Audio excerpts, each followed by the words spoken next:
Chang'an Boulevard towards Tiananmen Square. The soldiers were simply sweeping the streets with their guns, shooting randomly, and many people are said to have been killed in their homes.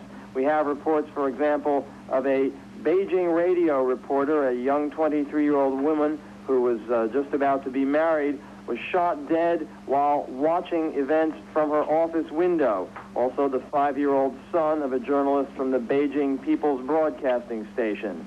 Another controversial report, which we do not have independent confirmation of, but the information comes from reliable sources.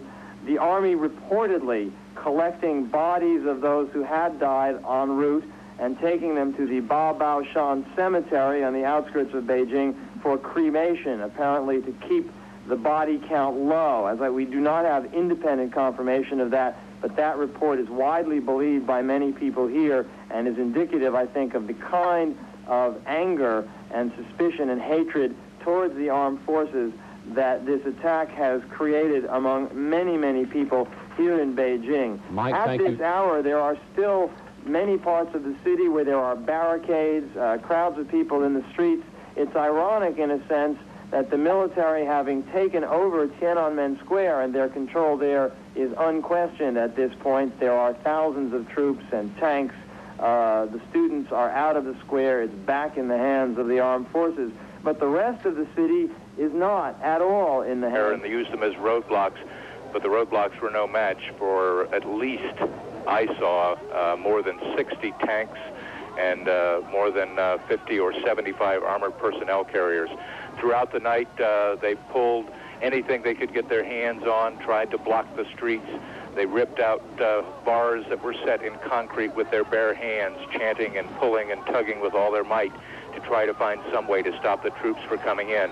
There were a lot of troops that were stopped. They were stopped by fire with Molotov cocktails. There were a lot of injuries to both sides on the way in. There were armored personnel carriers that were set ablaze.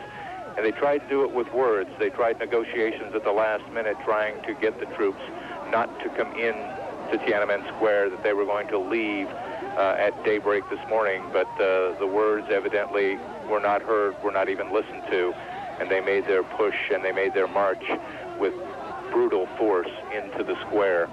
The situation as it stands right now, it's starting to get dark again, and I fear that these scenes could be repeated a second night. As the public gets the word here, they get the word from word of mouth. It is not broadcast over any official channels, although there was supposedly a renegade broadcaster on Radio Beijing that talked about thousands of people being killed before he was replaced with another announcer. The people picked up everything they could, and after the people were shot, they ran blocks, literally miles, with stretchers trying to get the people who were wounded or dead out of the street and take them to a nearby hospital. There was a hospital 10 or 12 blocks away from Tiananmen Square, and ambulances throughout the entire night were making runs back and forth. At one point, one bus had all its windows knocked out of it. They hung a red flag in the center of the bus, Red Cross signal, and used that to transport the dead and wounded out of the area of the square. When the tanks and armored personnel carriers came through, they fired left and right down side streets at anyone who was in their way and mowed down a lot of people.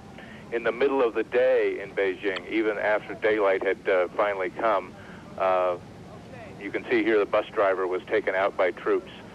Here you see the wounded being moved on the square. This is from a camera we had on the square when the assault was taking place. The automatic weapon fire was just horrendous. It just kept cracking and cracking for minutes at a time, and you could see the tracers racing across the sky. There was a lot of heavy weapons fire around the area of the square for several hours, but they moved in force with coming in at least 3 different directions with thousands and thousands of troops, thousands and thousands of demonstrators, but they were no match for the weapons. There is expected, as I was saying, that the word has gone out from people in Beijing